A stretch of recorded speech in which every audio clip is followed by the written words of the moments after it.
Hello, everyone. This is Belinda Carr, and you're listening to my podcast on building science, products, and technology. As we know, the construction industry is ripe for disruption and automation. It has been reliant on manual labor and outdated tech for far too long, which has led to lagging productivity. Every week, I chat with a company that is exploring ways to tackle these issues. Today, I'm speaking with Alban Mallet, CEO and co founder of XtreeE in Paris, France. Thanks for joining us, Alban. Thank you very much. Just really happy to be here, and thank you for the opportunity to speak about our work.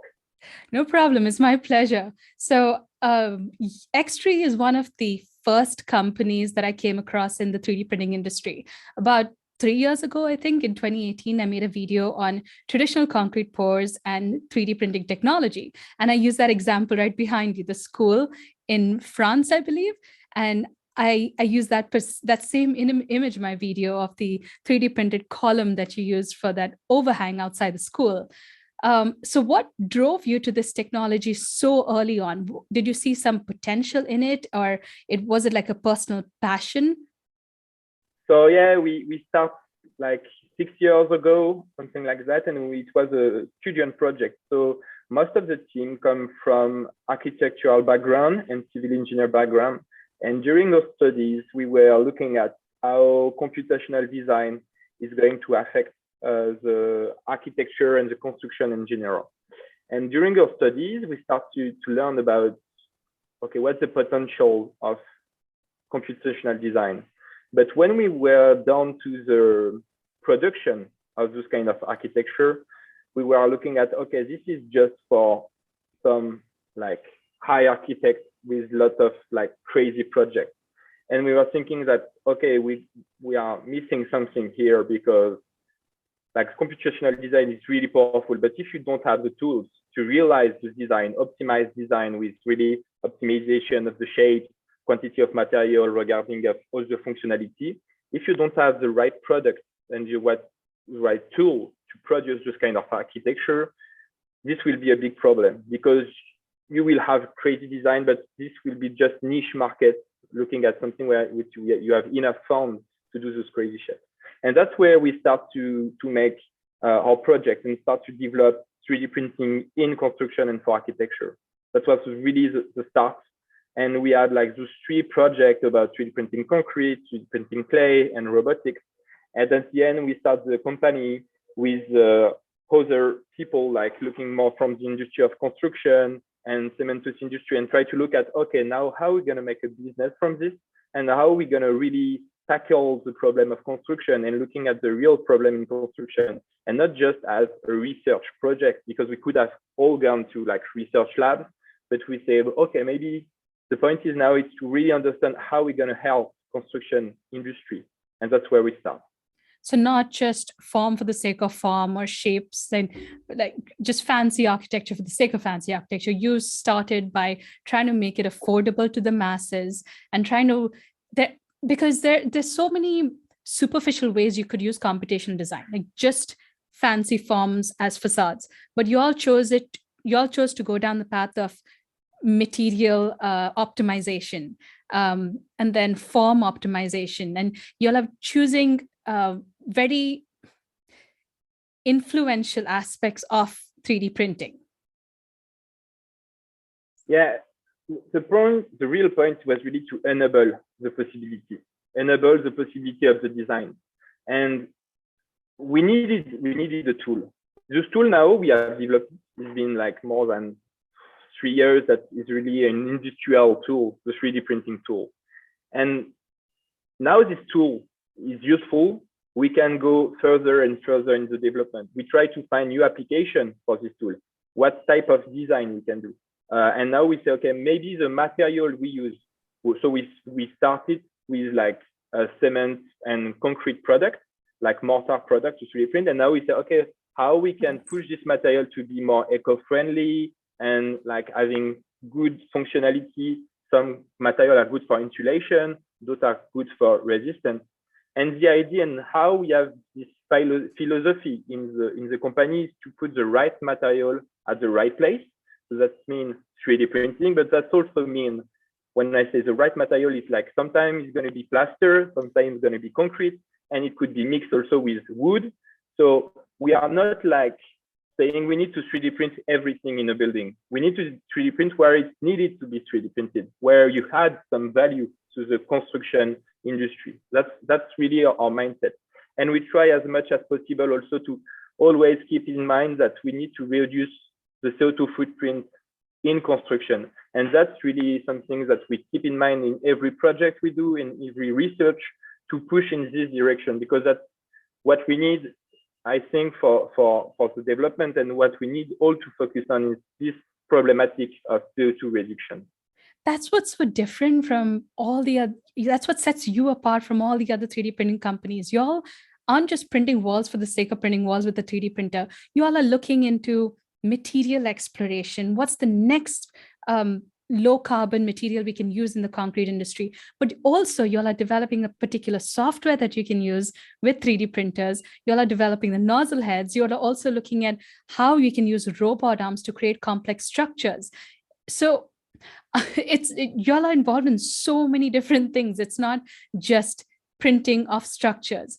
So your team, like you said, y'all are engineers, y'all are architects. Is that, why have y'all chosen to not go down the path of just printing structures? Why are y'all positioning yourselves as more of like an R&D specialist in this field?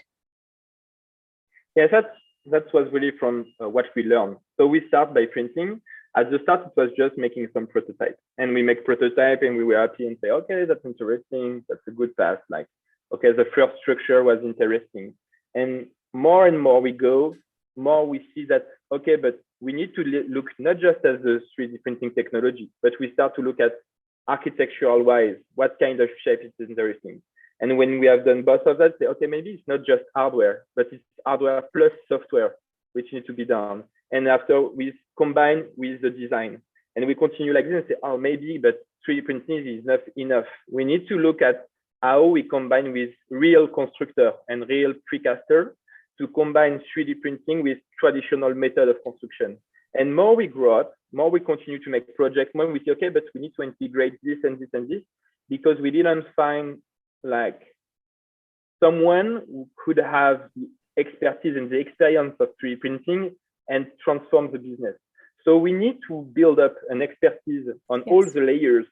So now we are happy to have like a full solution from design to production, with analysis of the data, with managing all the projects, and that enable us to have like a real control over this. Because if you just focus on, okay, I have developed a 3D printing technology for the industry, people are going to buy it and say, okay, but what I do now with this?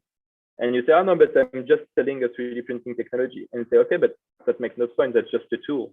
And so that's why we have 3 departments in the company. We have 1 department dedicated for architectural design and studio team. So the studio team is our expert in architecture.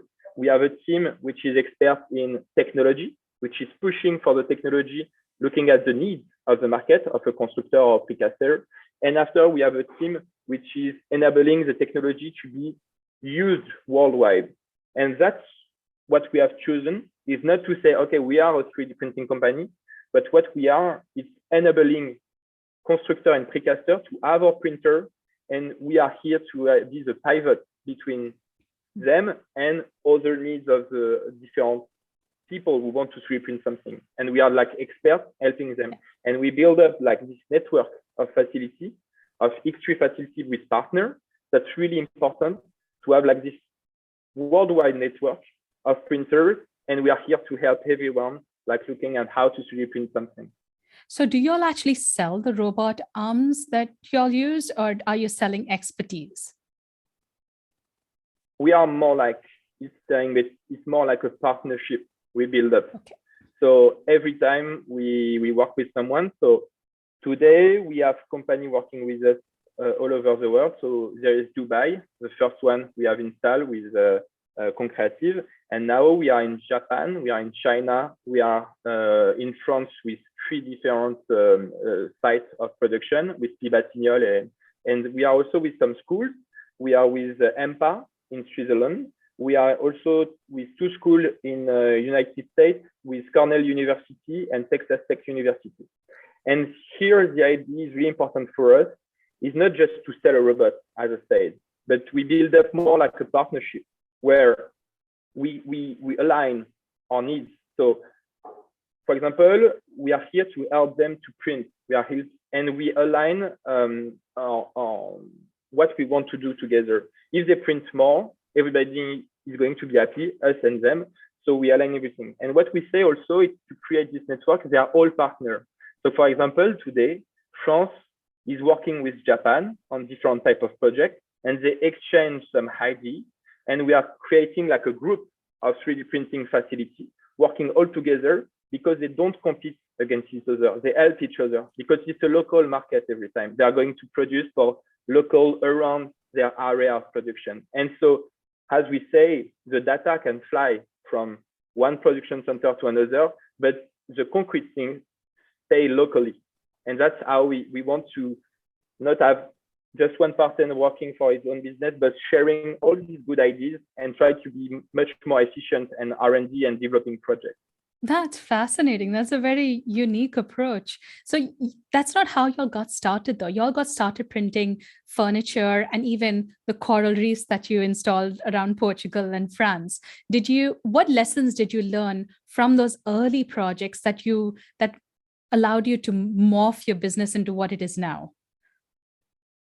I think the biggest lesson we learn is there is a difference between a prototype and a mass production.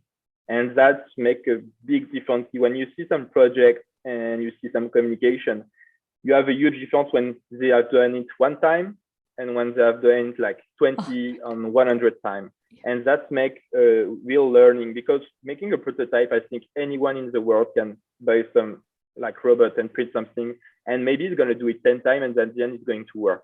But when you want to do 20 or 30 times the same thing, and for example, for the artificial reef, we have done like 30 of them, which have been installed. And that was really challenging to say, okay, we need to have like at least 5 during the day being produced, and the next day 5 more, etc.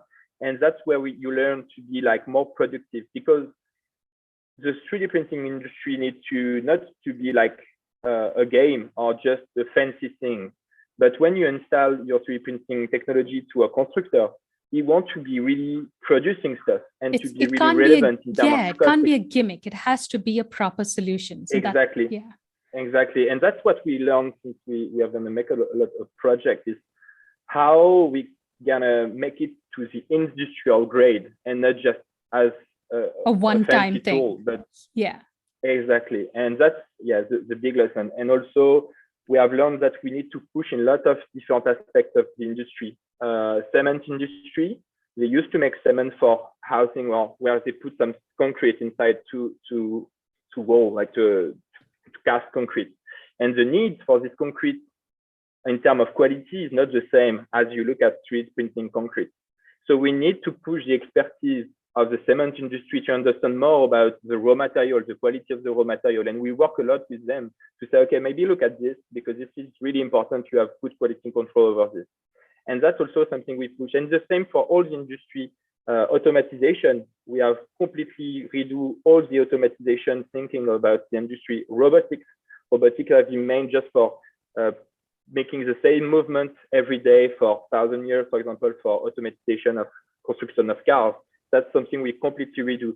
Construction industry, we need to make them learn how to innovate in what they do. So we work closely with them to change the mentality, etc. Architecture is the same. So it's an evolution, a lot of domain to rethink how we do construction. And we are here as experts to say, okay, we need to push a little bit that and a little bit that. And we are not here to be disruptive. That's really important for us. We are not here to say, okay, we're going to be the best and just push over all what has been done. And we just try to say, okay, maybe try to work more on this and more on that. And we are here to make the link and all these little push to have like a real step. And after you can have an industrial solution and not just prototyping and say one-time thing. You know what's really interesting? I know you have a bachelor's and master's in architecture, and whenever you all print your furniture and coral reefs and all these other test prints, I can see the architecture side, the design side of you come out. But when you talk, you talk like an engineer. Like you're talking about linking all these people in the industry, and you have appreciation for everyone in the industry, and you want to help the whole industry grow and create all these like interlinks and communication between each other to help everyone understand the capabilities of this new technology. So it's almost like your journey in this company has taken you to a different level where you're not just using it for design, but using it for a larger, higher purpose. And that's it's very nice to Yeah, hear you talk that. yeah, that's really true. I think, when you make a startup, you evolve, you grow up also with your startup and Yeah. with your company, and you start also to learn from people you encounter, and you start to chat. And the construction industry is really complex business. It's not the same everywhere in the world, and it's also really pushy because it's not the market where you have the most margins, and like people are not making millions, but just one company, but it's really hard work. Yeah. And it was really interesting to learn from that and to start to understand their problem, and not trying to push them and say, okay, you need to do something else, and that's how you're gonna do it. And we are really about a lot of discussion with lots of constructors and precasters to start to understand their problem. And when you start to learn from them, that's where you have a real like collaboration starting. Yes. And that's So where rather than you dictating what the solution is, you're working Exactly. with them, understanding their problems and coming up with a solution together. And that's where the industry can really thrive and move forward, instead of just people saying, I've bought this 3D printer, this is the solution, everyone has to adopt it. So the path you've taken has a lot of potential. Yeah, after it's much more complex when you look at it from externally, because that's a more complex like expertise to explain, and say people can be afraid of that and say, oh, that's really long, etc. And we could say, okay, we have the perfect wall, we have the perfect beams, do it like that, that's the perfect way, and we are the best. But we are less in this type of communication, and we prefer to be humble because that's really complex, and there is so many clever people in this world of construction. And when you look at the guys, say, okay, I don't have to say anything to you. I just can give you some clues and ideas, and after I help you to make your thing, etc.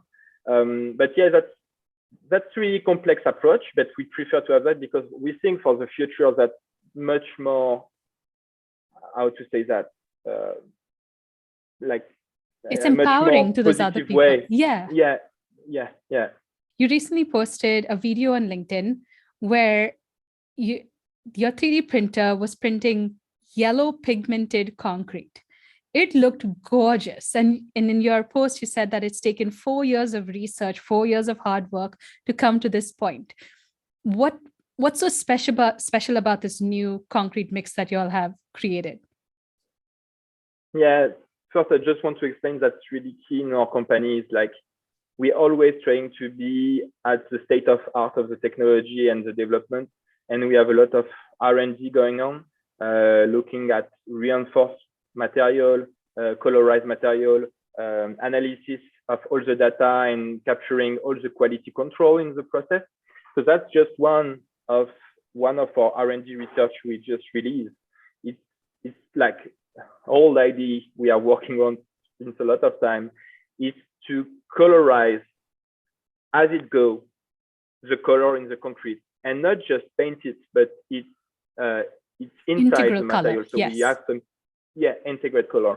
And this idea behind this is like we want to automatize everything, but we want to automatize also the architectural and the quality and the picture. And the idea here is because we have a specific system where we have some additive inside the nozzle. What we do is we add some color directly inside the nozzle. So when we start with a white premix of cement, we inject some color. And the idea is just here we start with yellow. So we go from white to yellow to white to yellow, so we can manage. And if you imagine a big roll, you can imagine to have a picture trying to draw, because you can change directly during the print the color you want. And it's like pixel design when you put the color. And we have this technology where we could put as like 4 color. So it could start with R and RGB, and you start to have like, you can start to make a real painting on the wall. And it's not paint, it's like inside, so it's really good for durability and Yes. stays the color for a long time, etc. So even if there are micro fractures or chips or something, you can still see the color all the way through the wall. It's not just on the surface. Exactly. Yeah, So we think it's going to be also game changing for that. Yeah. So you talked about partnering with all these universities and all these educators in all these other countries. What advances are you seeing on the material side? Are you seeing a lot of research into geopolymers and low carbon concrete? Yeah, we pushed a lot for that. So today we have kind of 3 different types of material we are working on. So the major one is concrete. So it's high performance concrete, but also we have a lower performance concrete. So that's 2 concrete material we use. We go also for mortar to concrete. So mortar is one we use, but we do also concrete with something like 4mm aggregate we use in our material to reduce a little bit the CO2 footprint.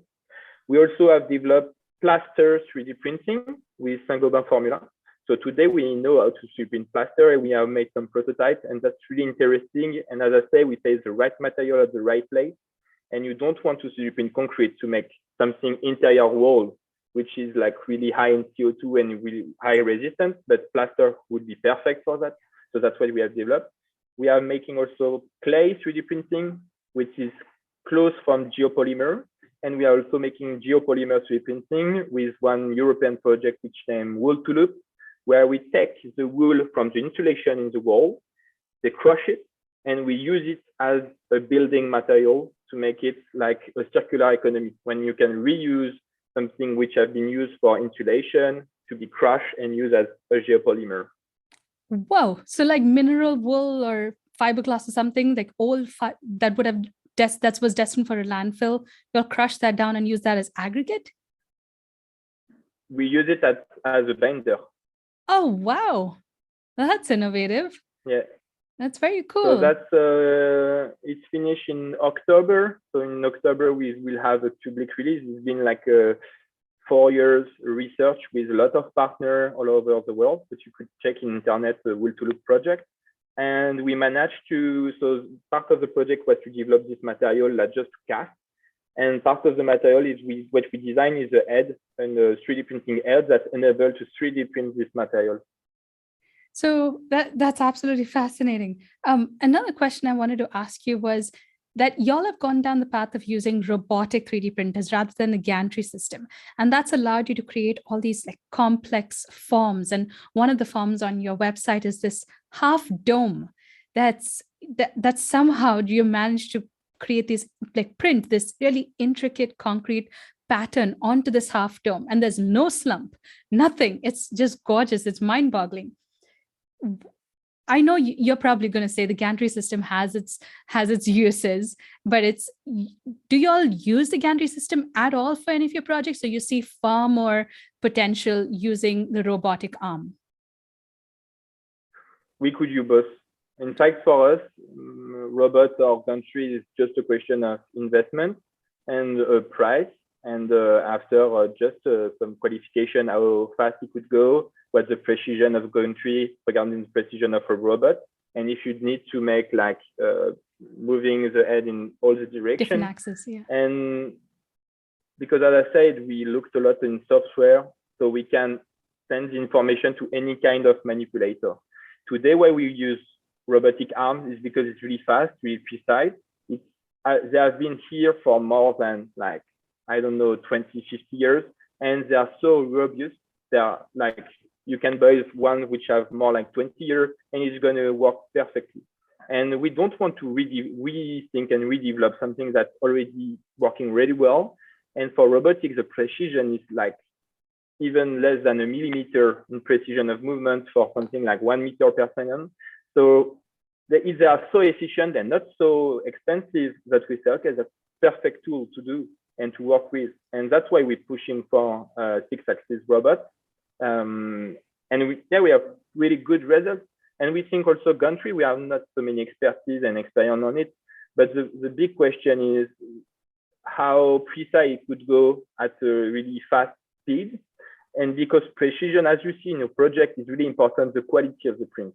And we don't want to have like excess of material when we print. So we are precise down to the millimeter. And when you make a big project, even a millimeter is a large amount of CO2 if you have to put more because your robot is not really precise and you can't really define it. So that's why robotics and six-axis robots are really good for that. I'm going to say this again. Your emphasis on quality and design and like precision is just, it's what sets you apart in this industry. You all care about how this printer works, how it's really going to be how it's really going to be integrated into the construction industry. It's not just printing for the sake of printing. And I really appreciate that approach. It's wonderful. So you've probably seen this massive growth in demand and for 3D printers in the last 2 years with labor shortages, material shortages, and scary hikes in prices. How do you see the 3D printing industry growing in the next 5 to 10 years? What we hope and what we think is 3D printing will be part of the reduction of CO2 emission in the world. 3D printing is not going to change the industry of construction. It's going to push and to modify it. But we will combine classic construction and 3D printing. And 3D printing will be something to build faster, to build better, and to help to transform. Some stuff are going to be standard. And you can look at our project of 5 houses in Reims with Novalia, where we combine 3D printing walls with classic walls.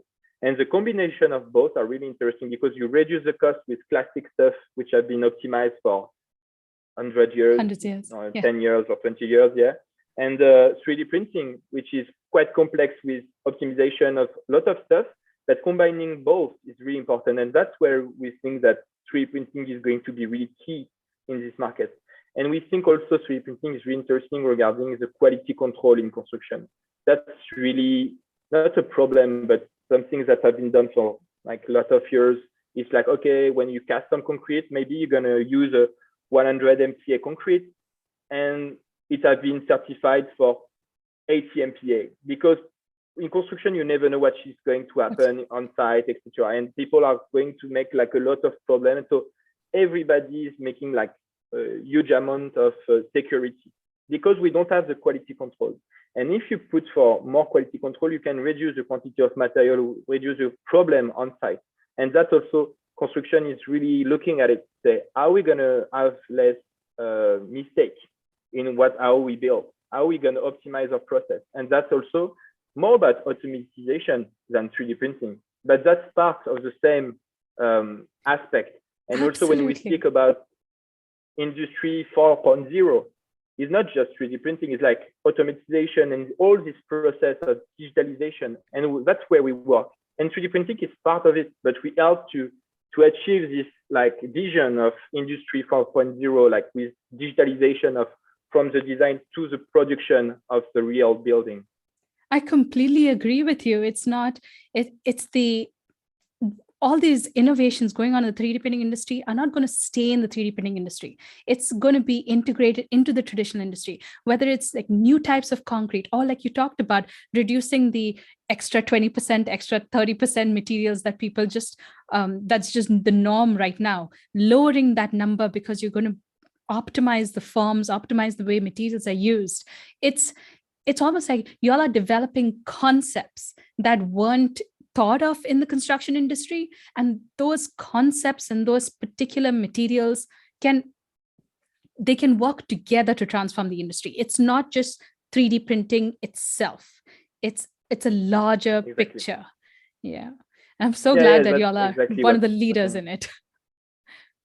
Thank you. I'm not sure we are a leader, but we try to be as good and as pushy as possible. Yeah. And that's also really important. I wanted to say that we need to work more with university, and that's what we do. We try to push, and university are so clever. There are so many brilliant people like working a lot on how to define the new concept in construction, etc. And we need as companies to work with them and to listen more to what they say, because they are the future of construction.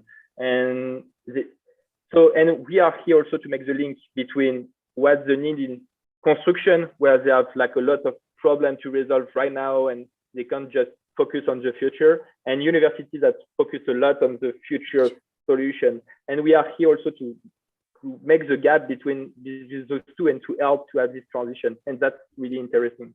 That's true, because universities are all theoretical and then job sites are all practical knowledge. And there's always that gap between the two. And if we need people like you to bridge that gap. So people in universities are conducting these experiments with a more practical mindset, not just, oh, it works in a lab, that means it's going to work out on job sites.